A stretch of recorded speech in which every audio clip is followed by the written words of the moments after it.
Oke,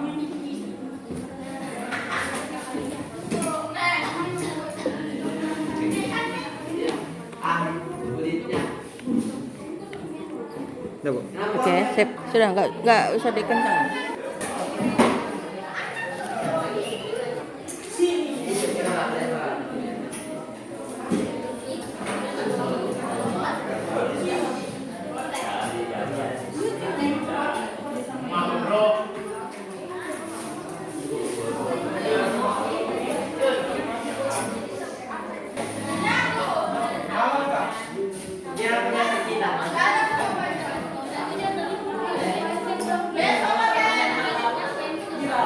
Udah.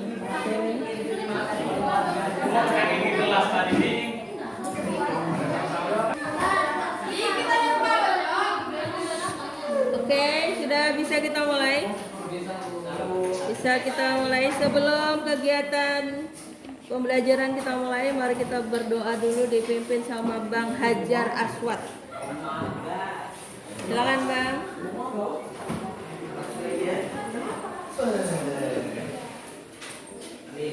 Belum loh. Kita belajar doa.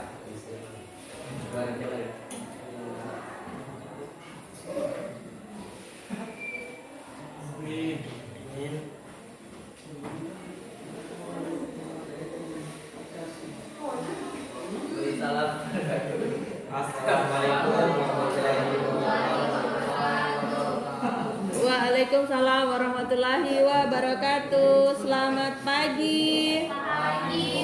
Ya, terima kasih Bang Hajar Aswad sudah memimpin doa pagi hari ini. Walaupun kita menunggu selesainya kapan. Agak malu-malu. Ibu absen hari ini tanggal 10 ya. 10 di bulan 2. Ahmad Mukromin, Alfit Putra, Anissa, Arbaini, Arjuna, Arvin, Aswari, Wahyu, Aulia Citra, Aulia Ramadhani, Devi, sudah turun ya. Hajar Aswad, Rifki,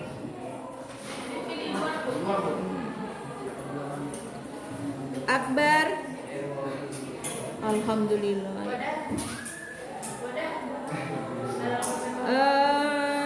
Alwi, ada Asril, Nabilan, Naswa Khairunisa, Halimah, Nur Halisa, Raffi Rabani, Rika, Roberto, Sakina, Sapriani, ya. Sira, ada Sultan, Sarul Rahman, Patawari, Akmal Muhammad. Hari ini yang tidak hadir ada 2 orang, ada Muhammad Rifki dan Sarul Rahman Patawari. Hah? Oh iya, Sultan kenapa? Sakit ya? Sultan udah tahu? Tidak tahu keterangannya apa Sultan? Sultan kenapa? Izin. Oh, izin. Bukan sakit ya? Oke. Perhatikan. Hai guys, perhatikan. Perhatikan, kita akan melaksanakan pembelajaran. Sebelum pembelajaran dilanjutkan, apakah ada yang ingin disampaikan? Hah? Ada, tidak ada. Yes. Kemarin, kenapa? Apa Bang? Gotong royong. Oh ini gotong royong tulisannya kan? Ya. Oke. kita mengingatkan kembali minggu lalu yang kita sudah pelajari sehubungan dengan apa minggu lalu? Asal-usul bineka, ya, asal-usul bineka tunggal ika. Kemudian kalian di berbentuk kelompok, ya. Kemudian presentasi sehubungan dengan asal-usul bineka tunggal ika. Kemudian sebelumnya juga Ibu sudah memberikan kalian untuk mengingat tentang identitas provinsi, ya. Ada yang belum punya identitas provinsi, ada Halisa, Revi, Hazar kemarin ya. Halisa yang ya. Silakan pakai kertas ini ya, izin ya. Pakai surat izin masuk. Sulawesi Tenggara ada Akbar, ada Obed, ada Sapriani. Ya. Yes. Sulawesi Tenggara itu provinsinya ibu kota provinsinya apa? Hah? Sulawesi Tenggara, Sulteng. Robert, Akbar sama Sapriani. Apa? Provinsi dari Sulawesi Tenggara. Provinsi ibu kotanya. Hah? Sulawesi Tenggara.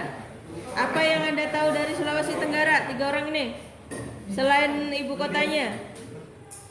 Dari Sulawesi Tenggara yang kalian tahu. Makanannya apa?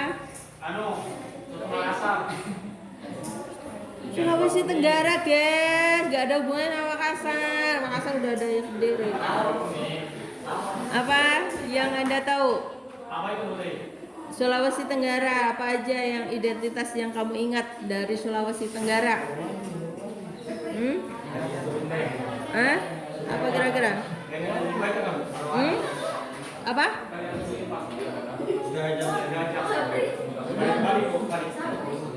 Apa itu? Oh, badik. Oh, itu apa namanya? Apa itu maksudnya, jenis tari atau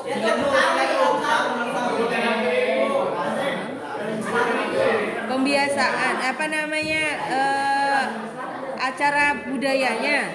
Apa itu? Coba jelaskan.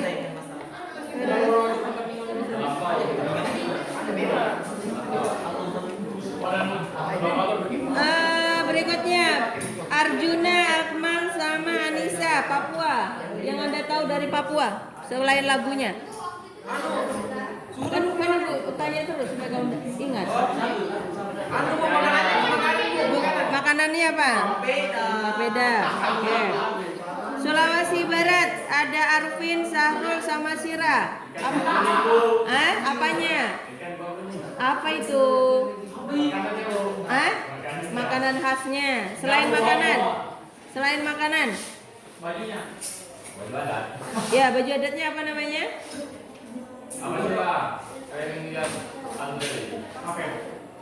Atau ibu kota provinsinya apa? Sulawesi Barat. Palu Mara. Itu makanan. Terus Sumatera Barat ada Aulia, ada Iqlal, ada Nabilan, Naswa. Yang ditahu apa? Makanan semua ya. Makanannya apa? Rendang. Baju adatnya? Tidak tahu. Hah? Ada Kalimantan Utara, Sultan, Alwi, sama Citra. Apa yang diingat dari Kalimantan Utara? Hah? Apa? Bahasanya apa? Bahasa Bulungan. Betul kah Akmal? Alwi. Mana Alwi? Bahasa Kalimantan Utara. Selain bahasanya apa Alwi yang kamu tahu dari Kalimantan Utara? Ibu kotanya Kalimantan Utara apa? Orang ibu tanya Alwi. Hah?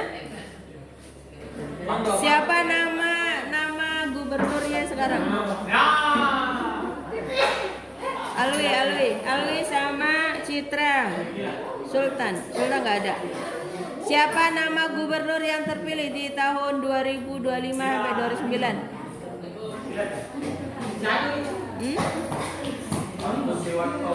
Hah?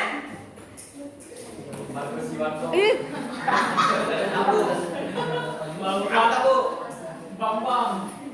Lo Rifki tadi dari mana Rifki? Terus suratnya mana? Nggak pakai surat tuh, Bu. Lo kan harusnya izin dulu Bu, saya pakai. Tadi saya ini apa nggak lengkap.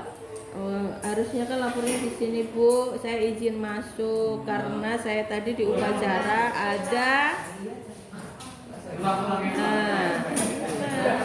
Apakah saya boleh masuk? Kan gitu.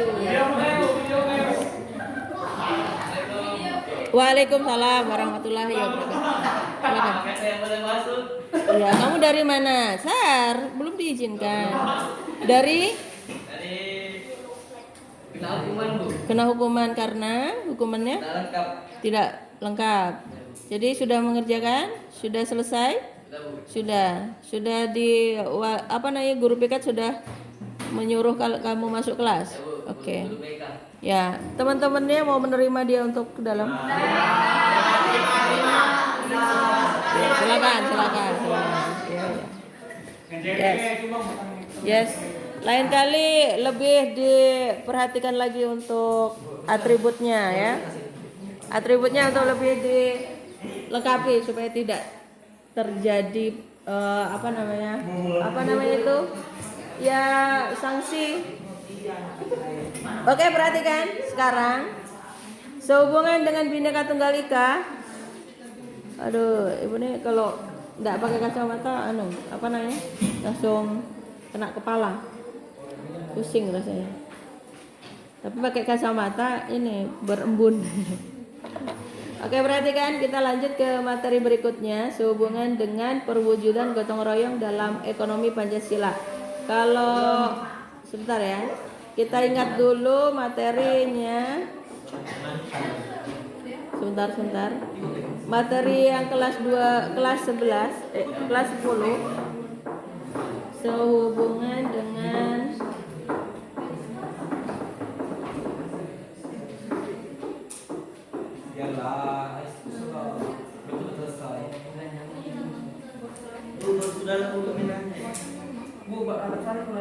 Oke, perhatikan di sini kita kan sudah mempelajari yang ini ya, asal usulnya.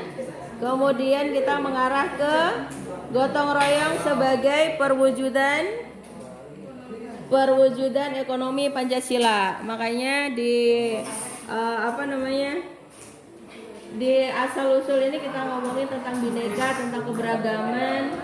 Kemudian kemarin Ibu sudah sempat singgung juga dengan tadi tuh identitas provinsi. Kemudian kalian sudah bisa memaknai kenapa Bhinneka Tunggal Ika itu menjadi semboyan negara Republik Indonesia, sejarahnya bagaimana. Ibu anggap kalian sudah paham. Oke. Nah, kemudian apa sih yang mencerminkan kenapa ada hubungannya dengan gotong royong, dengan perwujudan ekonomi Pancasila? Coba kita pahami ya. Kita pahami bersama sehubungan ini, apa hubungannya Bhinneka Tunggal Ika dengan gotong royong. Oke. Ibu sudah menyiapkan paparan sehubungan dengan perwujudan gotong royong dalam ekonomi Pancasila. Tujuan pembelajarannya peserta didik dapat mengenal gotong royong sebagai perwujudan sistem ekonomi Pancasila yang inklusif dan berkeadilan. Inklusif itu ada yang tahu? Ada yang tahu? Inklusif.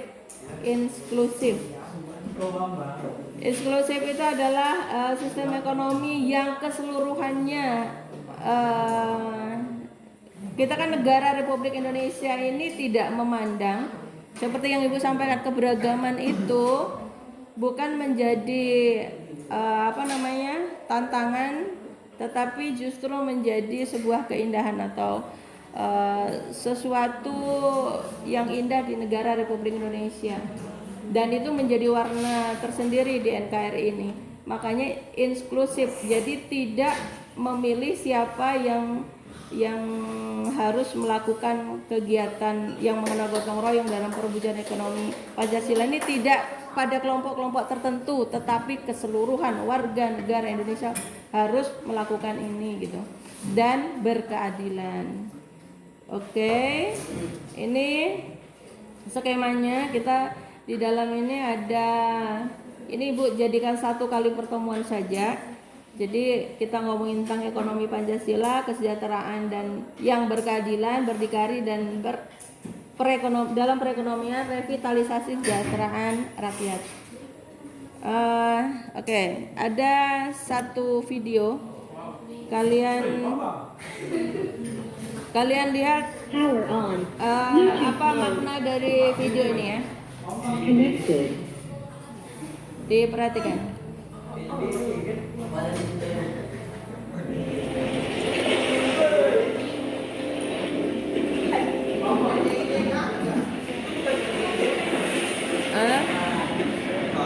Berapa?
Oke, sekali lagi ya.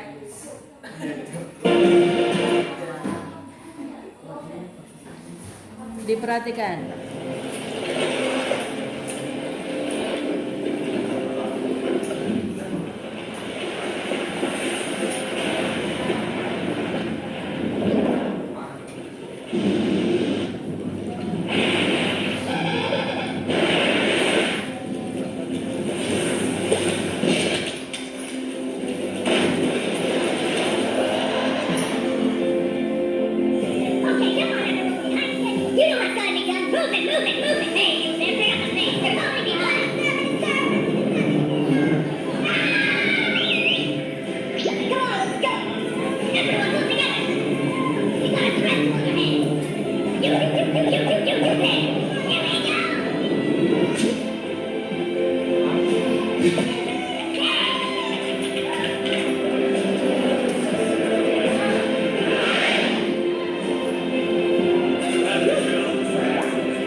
Cukup.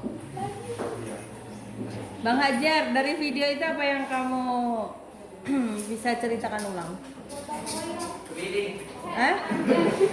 Hajar ya. Yang lainnya nanti sesuai dengan apa yang Ibu sebutkan namanya. Hajar apa kira-kira? Yang kamu lihat tadi apa kira-kira? Apa? Kepiting, semut, terus sama?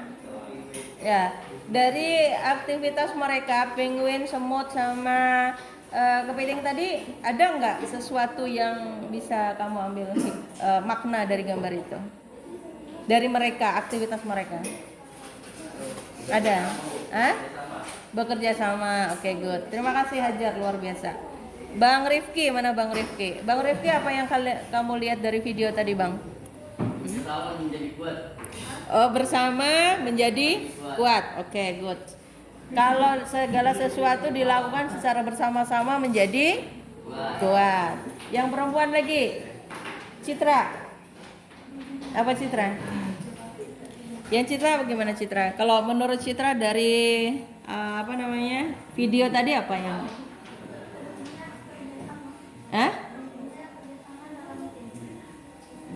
Bertindak kerjasama.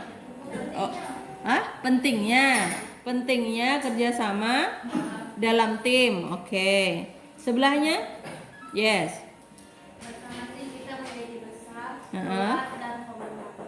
Bersama tim kita menjadi kuat, besar dan juga pemenang. Oke, luar biasa tuh. Ya kan bisa dijadikan sebagai prinsip, bisa dijadikan sebagai motivasi bagaimana kita untuk bisa menjadi pemenang ataupun kita menjadi kuat ataupun kita menjadi lebih besar. Nah, ada yang lain nggak? Arjuna gimana? Arjuna apa Arjuna? Kalau Arjuna apa melihat video tadi, Bang?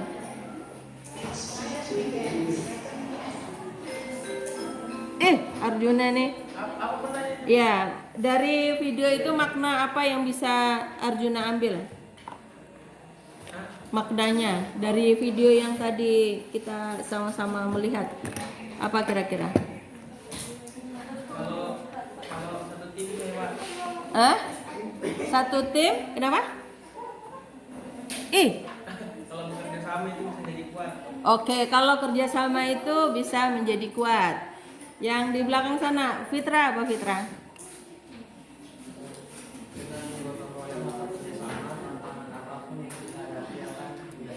Oke, dengan gotong royong, dengan kerjasama, maka tantangan apapun itu bisa kita lewati gitu ya. Oke, luar biasa. Itu bisa menjadi motivasi yang besar ya. Oke, kita perhatikan selanjutnya. Aduh.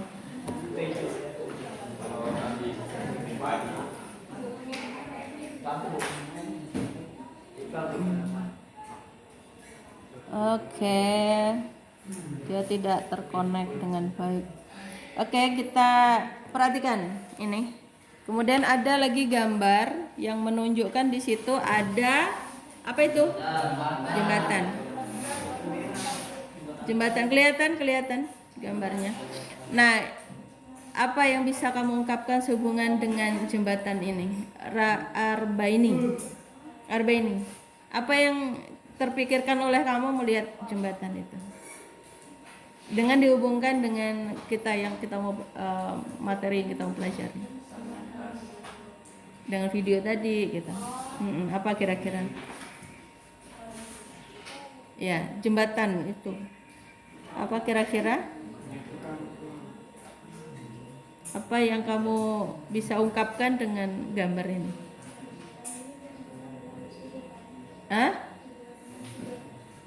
Yang keras suaranya. Tidak kedengaran. Apa? Ada hubungannya dengan video tadi? Maksudnya apa hubungannya? Oh ya, ya terserah kamu menghubungkan atau tidak. Intinya kita ada ya semuanya berhubungan. Buat apa ibu kasih video kemudian ibu kasih gambar kalau ada hubungannya kan?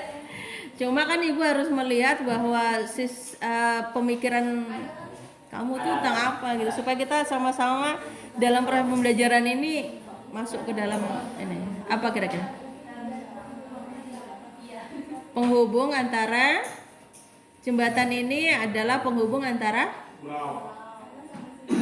sana dan sini. Oke, good. Luar biasa. Kemudian di sana Akbar. Yes, dari gambar di depan itu gambar apa, Bang? Yes, jembatan. Yang kamu terlintas dalam pikiranmu apa jembatan itu?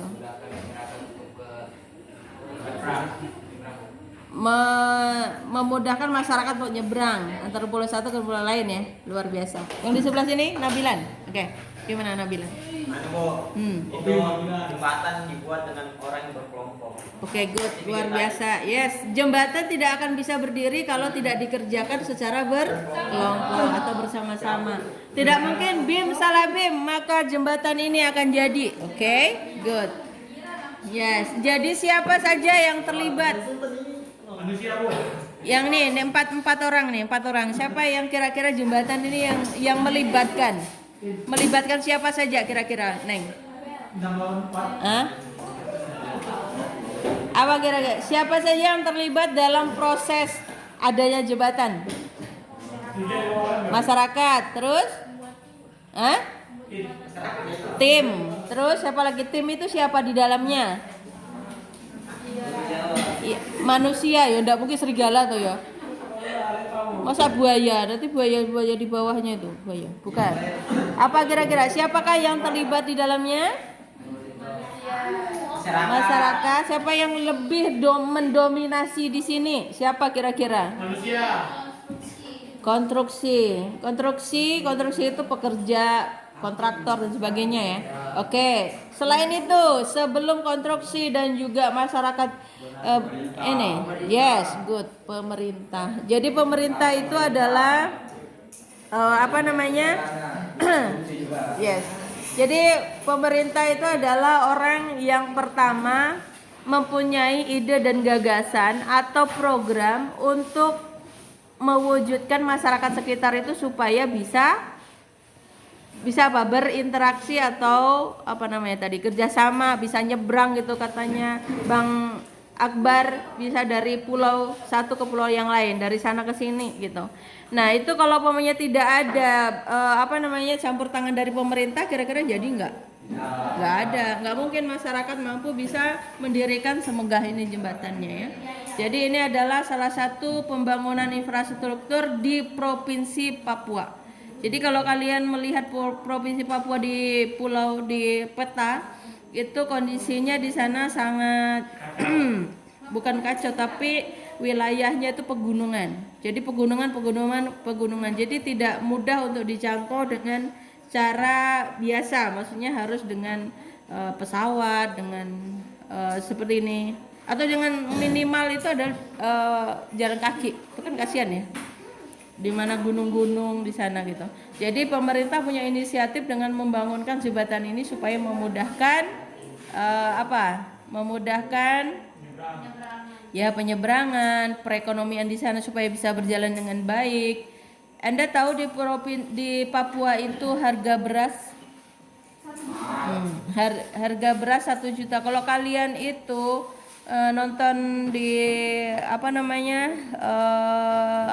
konten kreatornya dari Papua, di sana itu mahal sekali harga beras ya. Makanya mereka punya makanan khas yaitu apa? Sagu. Jadi sagu itu menjadi makanan pokok. Jadi mereka kurang mengenal sekali dengan adanya beras ya. Jadi kurang mengenal sekali dengan adanya beras. Makanya dengan adanya program makan gratis itu luar biasa. Kalau di wilayah Papua sana tepat sasaran sekali karena mereka tidak selama ini tidak terlalu mengenal yang namanya beras, nasi itu ya, makanan pokok Indonesia. Jadi mereka itu lebih mengutamakannya sagu. Kenapa? Karena juga di sana pencarian untuk mencari beras itu agak sulit, apalagi mahal. Di sana kalau tidak salah itu kemarin Ibu nonton di konten kreatornya 20 kilo yang seperti biasa kita temui di sini itu di sana 1 jutaan. Bayangkan tuh berarti 1 kilo berapa? Mie instan itu saja di sana mahal sekali ya. Mie instan tuh mahal sekali. Kalau di sini kita bisa 3 ribuan, di sana bisa 50 ribuan. Bayangkan tuh ya. Jadi kenapa bisa menjadi mahal? Karena memang infrastrukturnya di sana sulit.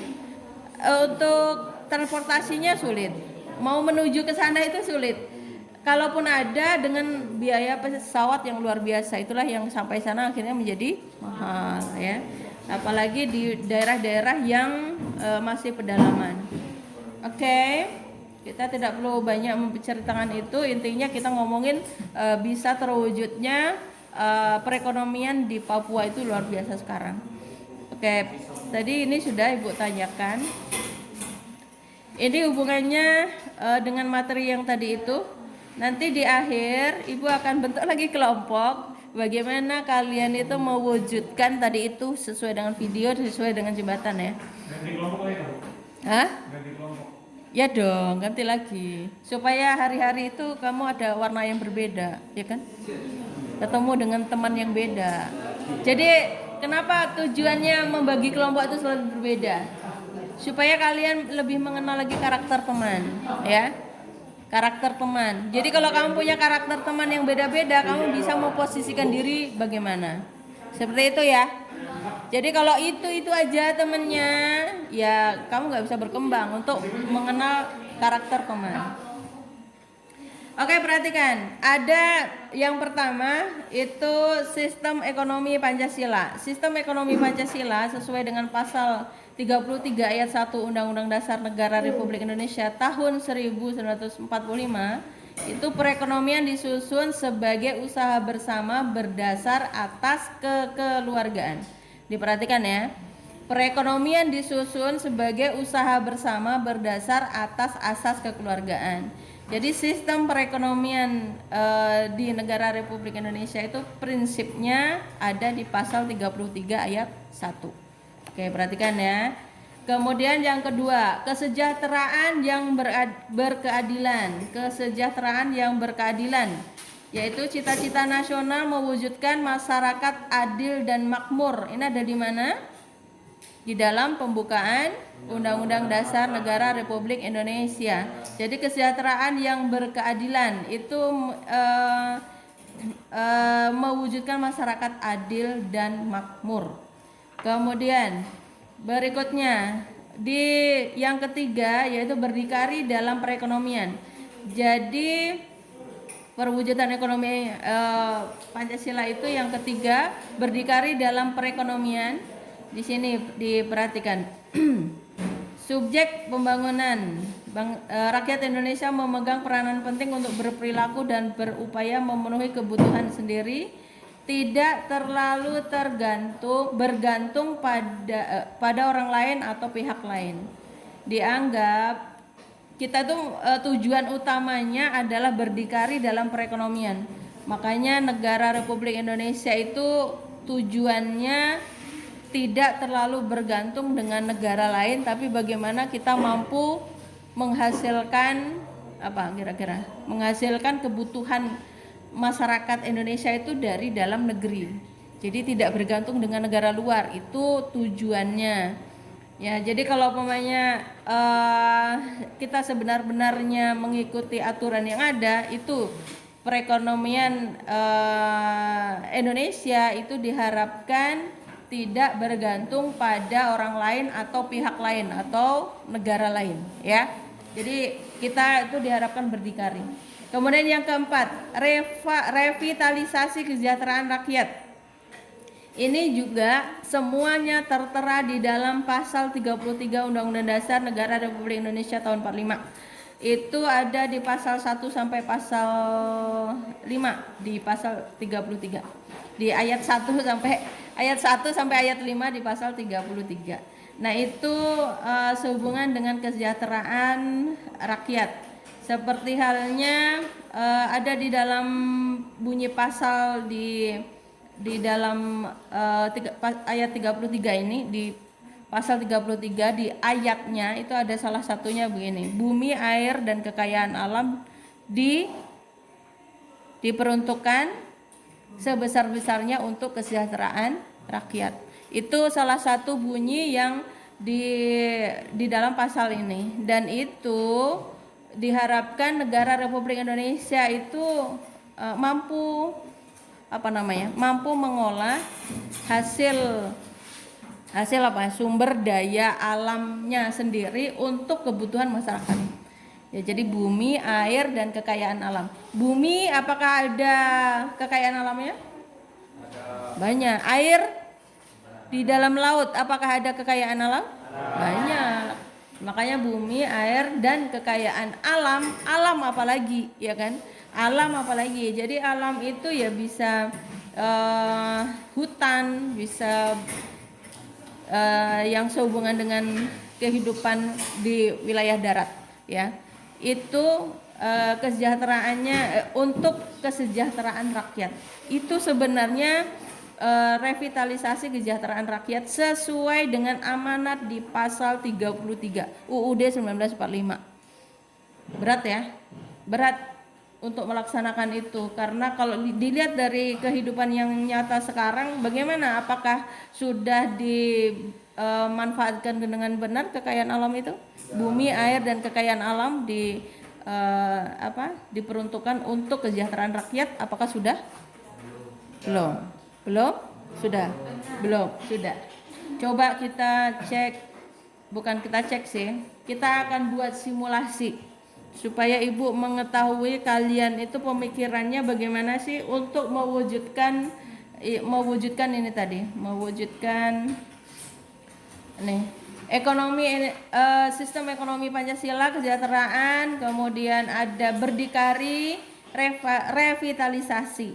Kita buat simulasi kecil, ibaratkan kalian di sini adalah masyarakat yang menjadi pelopor dalam mewujudkan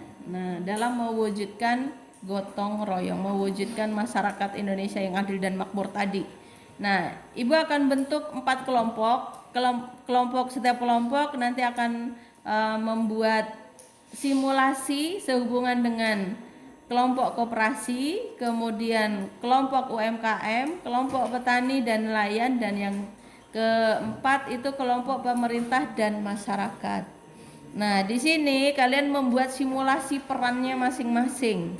Bagaimana koperasi itu bisa terbentuk, bagaimana kelompok UMKM itu bisa terbentuk, kelompok petani, nelayan, dan juga kelompok pemerintah dan masyarakat. Itu kira-kira bisa ada hubungannya nggak? Maksudnya keterkaitannya nggak mereka?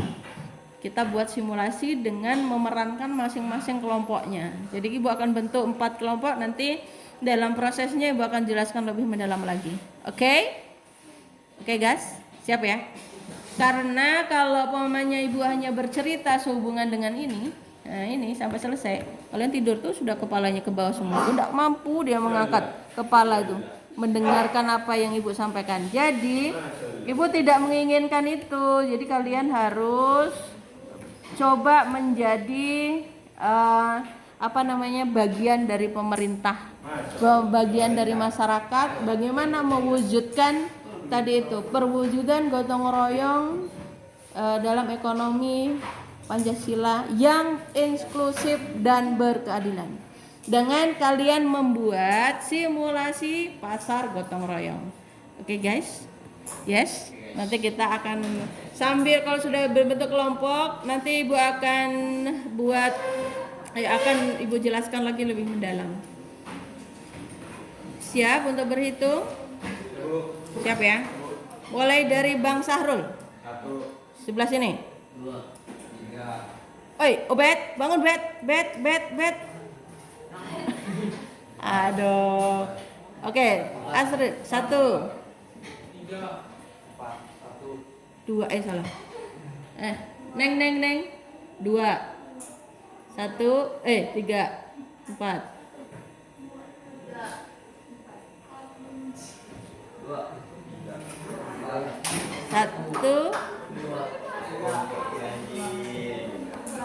1, 2, 3, 4. Oke. Yes. Silakan membentuk kelompoknya 1, 2, 3 dan 4. Silakan berkelompok. Nanti yang kurang paham bisa ibu jelaskan. Silakan. Silakan. Boleh bocor. Hah? Tidak bisa. Silakan. Kelompok 1 di mana? Kelompok 2 di mana? Kelompok 3 di mana? Kelompok 4 di mana? Silakan. Ibu nanti akan jelaskan lebih jelas.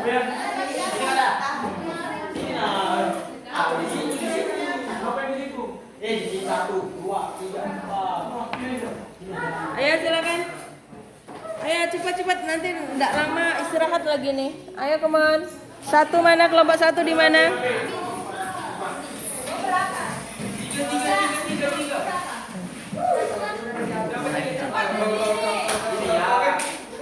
Ayo segera.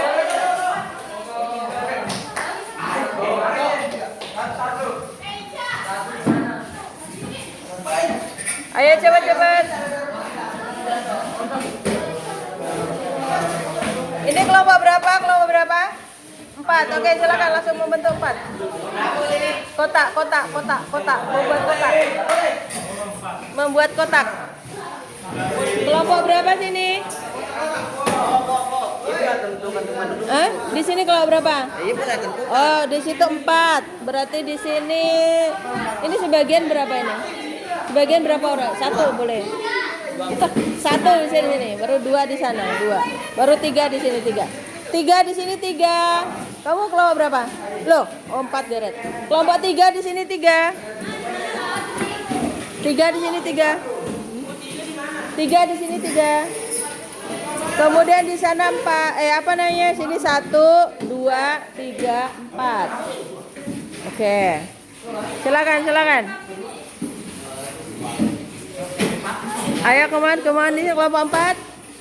Sudah siap?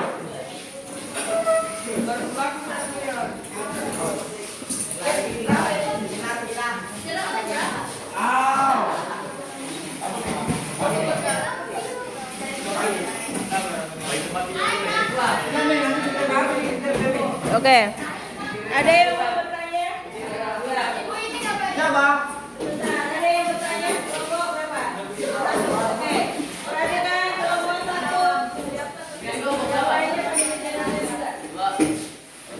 Kelompok 1 membuat simulasi pasar gotong royong dengan kelompok koperasi, mensimulasikan bagaimana koperasi bekerja dalam sistem ekonomi Pancasila. Oke. Kamu tahu koperasi itu bagaimana? Bayangan kamu.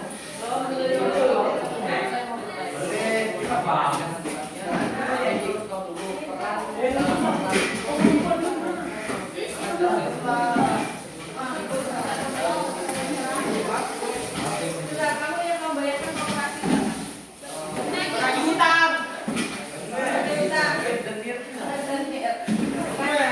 Oke, itu yang salah kaprah. Jadi koperasi itu dibentuk. Perhatikan, nanti yang lain juga bisa mendengarkan ya.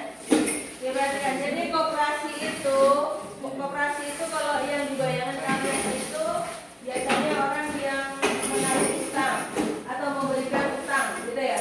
Memberikan utang dan menagih utang. Pokoknya intinya tempat pinjam begitu ya.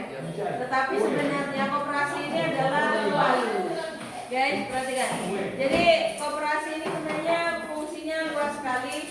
Bagaimana mereka mampu memenuhi kebutuhan dalam kelompok. Misalnya nih ya, di dalam kelas ini punya kepentingan yang sama. Misalnya tapi dalam kelompok biasanya koperasi itu dibentuk berdasarkan kepala keluarga ya, karena butuh modal. Jadi kalau masih anak-anak bisa, cuma kita bayangkan dulu seolah-olah di kelas ini adalah satu kampung mempunyai visi yang sama, menginginkan bagaimana kebutuhan sehari-hari itu tercukupi dan harganya murah, bisa terjangkau dan mudah didapatkan. Nah, bagaimana caranya? Nah, mereka akan menyatukan pendapat bagaimana kalau kita membuat yang namanya koperasi. Koperasi itu semacam kumpulan modal dari kelompok tertentu untuk membuat usaha. Membuat usaha itu, usahanya bisa berupa misalnya nih yang paling dibutuhkan dalam kelompok itu apa sih? Misalnya di dalam masyarakat itu kebutuhan sehari-hari. Misalnya gas LPG ya. Gas LPG itu kan agak sulit untuk mendapatkannya. Jadi bagaimana kelompok masyarakat ini untuk memudahkan mendapatkan gas LPG, maka dia membuat namanya komunitas, itu koperasi, mengumpulkan modal secara bersama-sama untuk mendatangkan LPG itu secara berkelompok, secara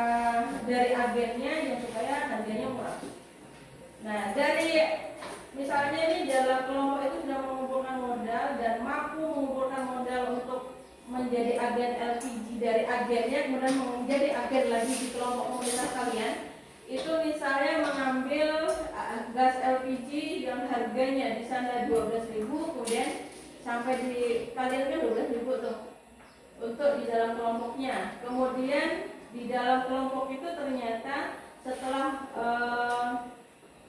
supaya modal tadi itu bisa kembali lagi untuk membeli lagi, maka di dalam kelompok itu bagaimana kalau mengambil LPG itu tapi kelompok sendiri membeli dengan harga yang beda, misalnya jadi 25.000 25.000 berarti dari 12.000 ke 25 tuh kan dari modal kan, jadi modal lagi.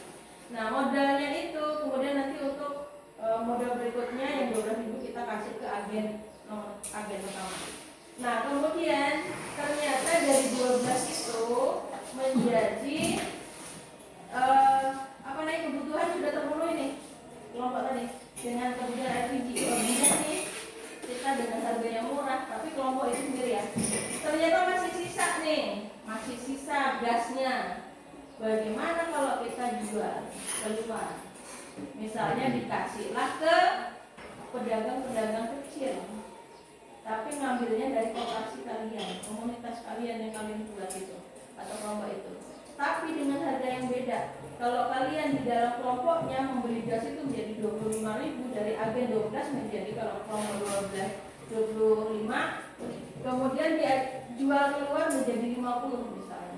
Jadi berapa modal yang didapatkan? Lebih banyak lagi kan? Nah itu namanya koperasi. Tapi dia itu dibentuk dalam satu kelompok. Yang kita mau bahas sekarang adalah sistem gotong royongnya. Sistem gotong royong itu dilihatnya bagaimana pembeda di dalam kelompok kamu, kok bisa menyatukan pendapat dan sebagainya. Coba kalian tuh membuat simulasi itu, menyatukan pendapat dan memiliki kebutuhan yang sama. Misalnya tadi itu kekurangan LPG, harga LPG itu mahal, sehingga kamu itu menginginkan bagaimana kita kelompok kita ini punya inisiatif untuk membuat agen kedua dari agen pertama. Tapi dalam kelompok itu pakai membeli di agennya kalian sendiri dengan harga yang lebih murah, tapi tetap dapat keuntungan dari 12.000 menjadi 25, berarti kan ada untungnya. Nah 12.000 itu bisa dijadikan untuk pembelian lagi, kemudian kalian jual lagi keluar kan. Nah dapat kalau 25 kalian jual 50 berarti modalnya berlipat lagi. Nah berarti ada kebutuhan apa lagi yang kira-kira supaya memudahkan kalau bisa dari modal 50 tadi itu 12.000 untuk kembali, 25 ke sini, kemudian keluar itu lebih banyak lagi modalnya untuk yang kalian jual ke agen-agen tadi itu dengan harga segitu, maka dari situ modalnya bisa untuk membuat kebutuhan apalagi yang kurang di dalam kelompok itu, misalnya sembako atau tadi itu misalnya kalau memang kebutuhannya untuk simpan pinjam bisa, tapi yang mengurusi adalah kelompok gitu. Yang di sini yang digariskan manfaat dari simulasi adalah gotong royong yang bagaimana menyatukan dengan pembeda yang ada itu. Coba kalian berpikir ya, silakan. Berikutnya kelompok 2 mana? Kelompok 2. Kelompok 2 perhatikan. Kelompok 2 adalah kelompok UMKM. UMKM kamu tahu? UMKM itu adalah usaha kecil. Misalnya nih, kamu tahu Ibu Eka di Ibu Eka yang ada di Pagi. Itu yang menghasilkan olahan ikan yang dijual. Ya. Yang olahan ikan kemudian dijual, ya olahan ikan menjadi beberapa jenis makanan. Tahu nggak yang di Pagi? Nggak tahu. Ada yang tahu? Ada yang dari Pagi. Ya, kamu tahu Ibu Eka itu?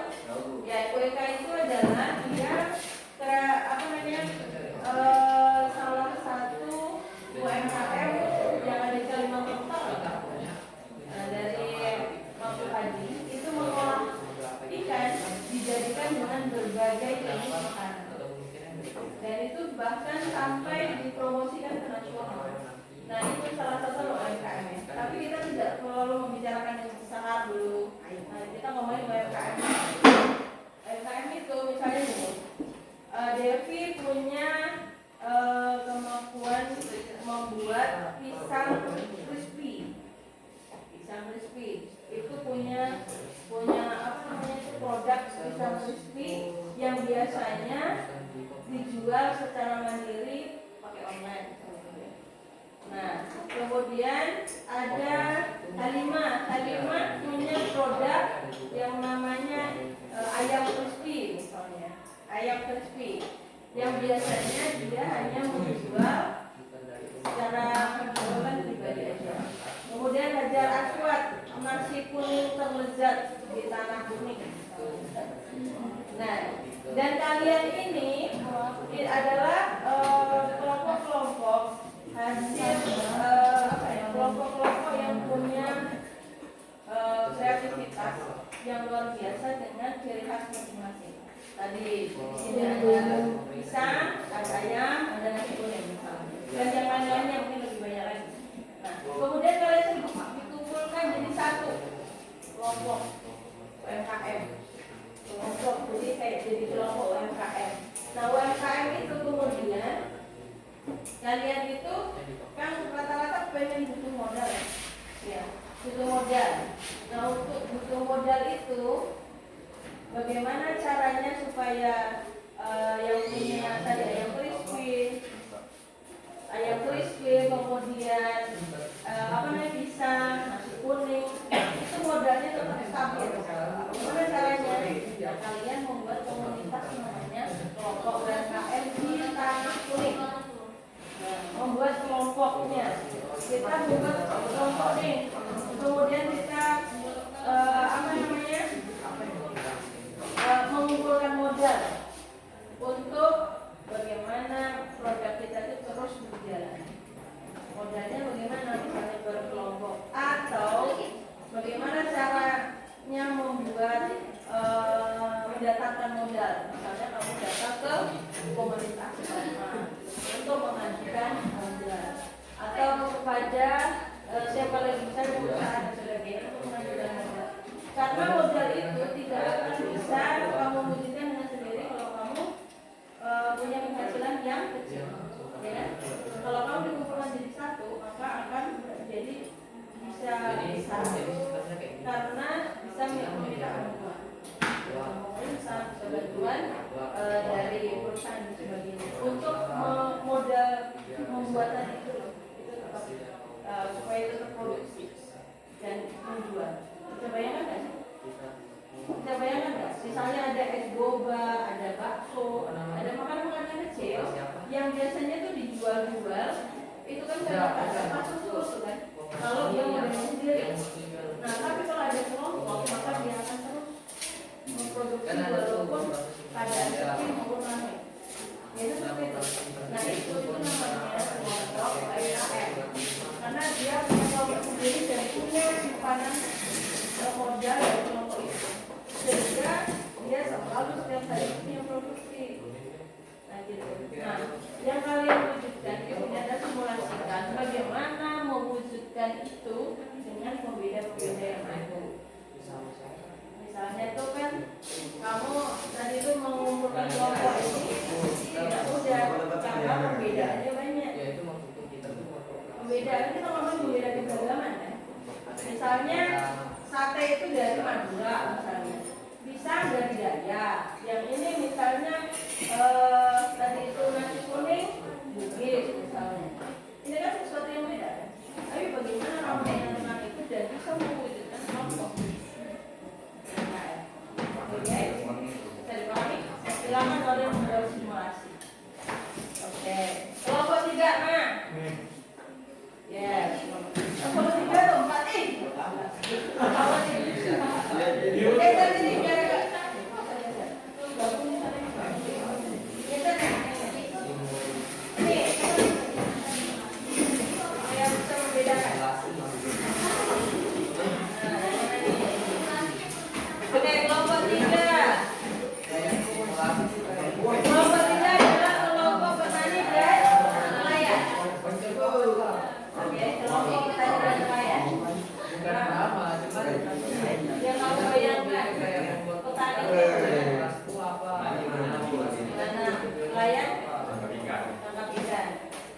Pelayan bu. Pelayan. Itu pelayan. Angkat-angkat itu. Kopi nomor 5. Pelayan. Tidak, pelayan. Nah, jadi kalau Bang Andina apa kelompok petani itu yang membayarkan?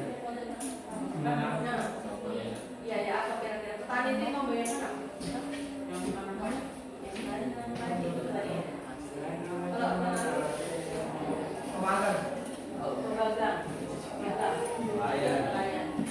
Kalau kamu Syirah, petani itu yang membayarkan apa? Iya, iya. Menanam.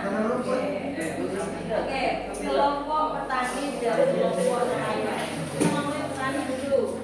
Biasanya petani itu kelompok petani. Kalau dia berdiri sendiri, misalnya berdiri sendiri kelompok yang besar ya. Misalnya petani tanamannya berupa padi, apalagi jagung, wortel, pisang, bawang, banyak ya. Petani itu misalnya nih, kamu mau nanam bawang, kamu mau nanam apa namanya? Dari padi, nanam jagung. Kira-kira kalau dengan modal sendiri dengan modal kelompok lebih sumbangan. Maksudnya itu kan? Beli itu kalau punya duit ya. Maksudnya gini, dari sisi keuntungan juga hasil dia juga bekerja. Kita bisa ada untuk menanam padi misalnya, menanam padi ditanam bersama-sama dengan menanam sendiri, dengan modal sendiri, dengan modal bersama, kira-kira lebih untung yang mana? Sendiri. Ya, jadi nanam sendiri. Nanam sendiri, tanpa melibatkan orang lain, gitu ya.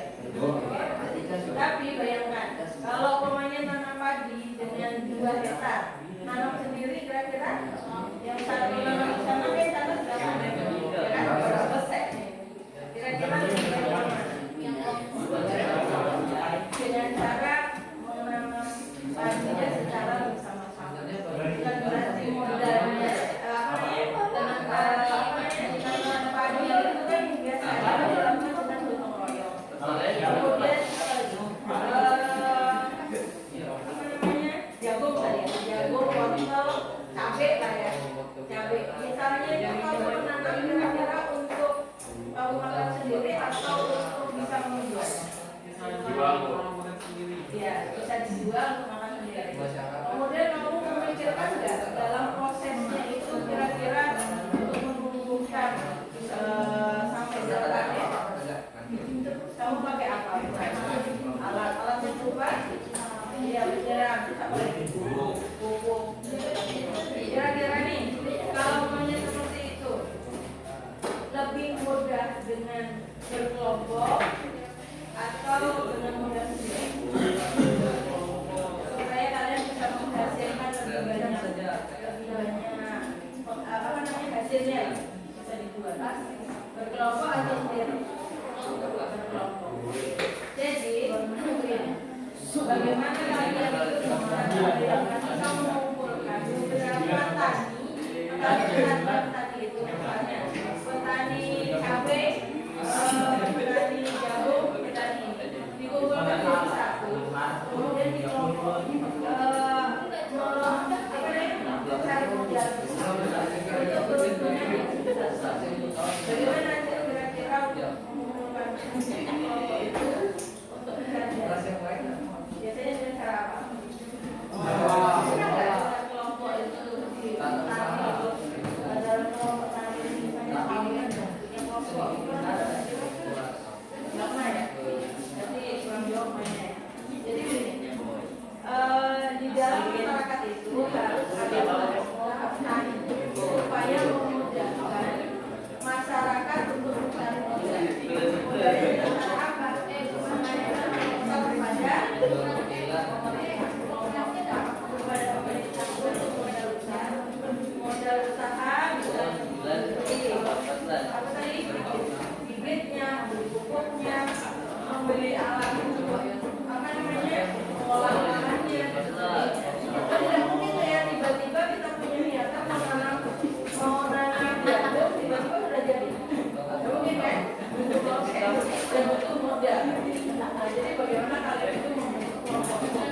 Jadi kami Bu.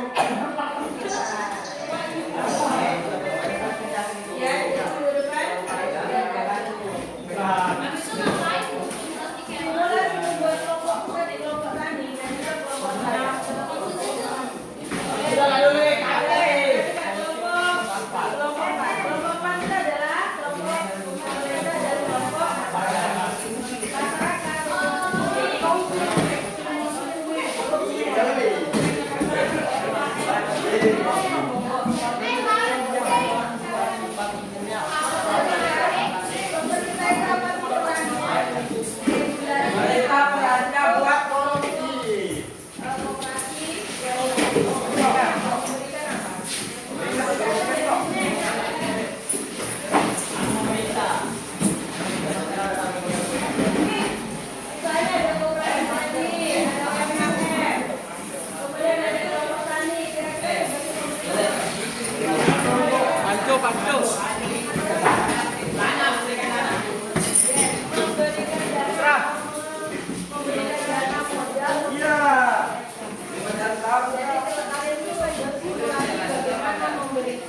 Yang sudah boleh pulang.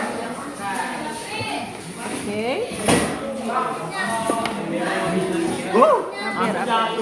Hampir. Udah.